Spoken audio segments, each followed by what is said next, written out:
As of March 7, 2026, the war in Iran continues to intensify and has entered a new phase. The United States and Israel claim they are increasing their attacks, particularly targeting military bases and government buildings belonging to Iran's leadership. In a television statement on March 6, 2026, Israeli General Eyal Zamir confirmed that the war has entered a new stage. According to him, the first phase involved surprise strikes aimed at gaining air superiority and destroying Iran's ballistic missile systems. He said this first phase was completely successful. The second phase, according to the Israeli general, is a large-scale offensive aimed at destroying the political infrastructure of Iran's ruling regime in Tehran. On March 6, 2026, Donald Trump announced that Iran must surrender unconditionally if it wants to avoid even greater destruction. However, Iran strongly rejected this demand. Iranian Foreign Minister Abbas Araghchi stated that there have been no negotiations and no ceasefire proposals from Iran to the United States. Araghchi added that Iran's only option is to continue fighting against its enemies.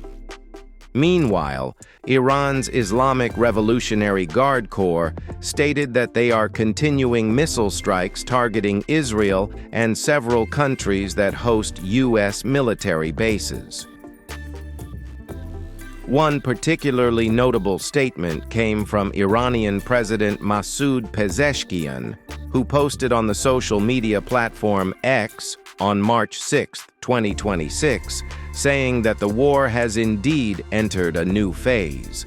According to him, Tehran has already used up most of its older missile stockpiles and will now begin deploying new and more advanced missiles. These include the K-Bar-Shaykan-4 missile, which Iran claims will be launched toward countries across the Persian Gulf region and throughout the Middle East, where U.S. military bases are located. President Pezeshkian warned that any nation that stands against Iran will face serious consequences.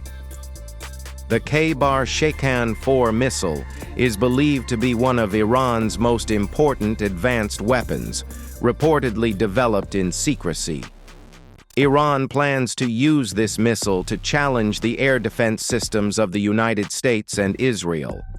The missile is believed to have a range of 1,450 to 2,000 kilometers, allowing it to reach Israel and many U.S. military bases across the Persian Gulf region.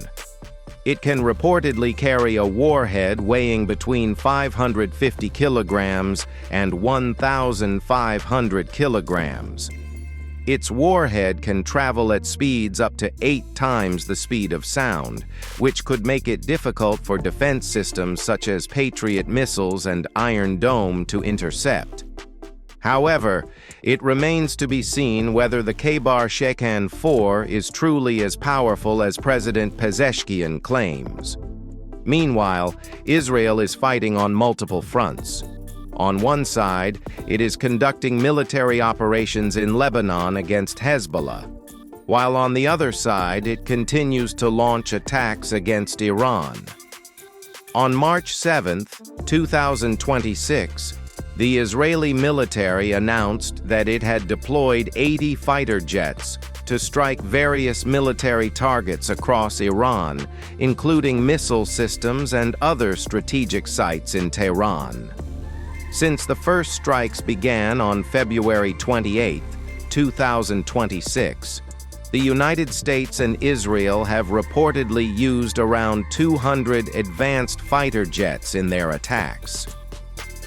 During the first week of the war alone, the U.S. and Israel launched strikes against more than 3,000 targets inside Iran, using advanced weapons including fighter aircraft and missiles. These targets included command and control centers, air defense systems, missile launch facilities, warships, and submarines belonging to Iran.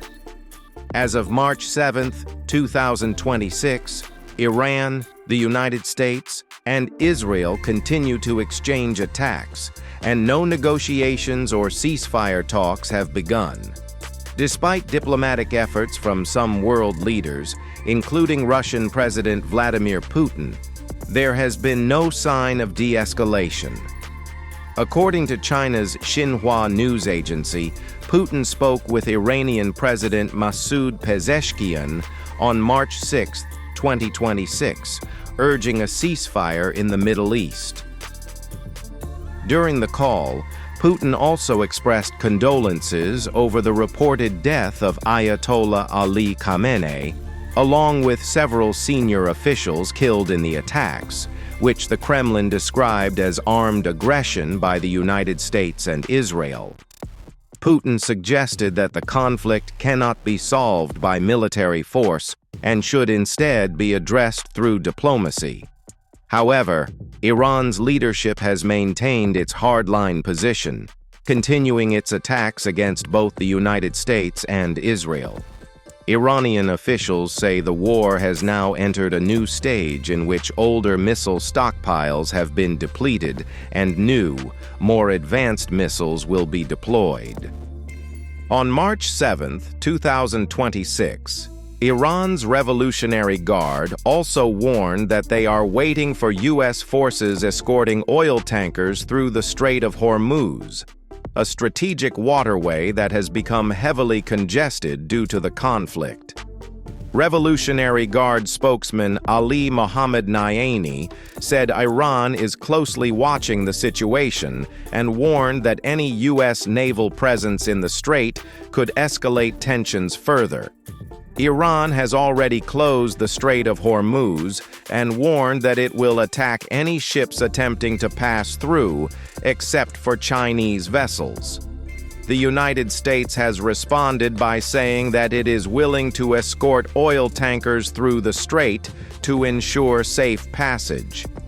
The disruption of shipping through the Strait of Hormuz is now having major global consequences, especially in the energy market, where oil prices are rising sharply. Although Donald Trump previously said that rising oil prices are less important than defeating what he calls the dictatorship in Iran, by March 7, 2026, global oil prices had already surged to over $90 per barrel. Another significant development in the war is a report that Russia may be secretly providing intelligence to Iran. According to the Washington Post on March 6, 2026, Russia has reportedly been sharing information about the positions of U.S. warships and fighter jets operating in the Middle East. The United States responded by saying it is not concerned about these reports. Finally, according to Iran's ambassador to the United Nations, the number of people killed in Iran due to U.S. and Israeli attacks has risen to 1,332 as of March 7, 2026. Meanwhile, the number of deaths reported in Israel has not been updated and remains at 10 people. Thank you for watching from beginning to end, and we will see you again in the next video.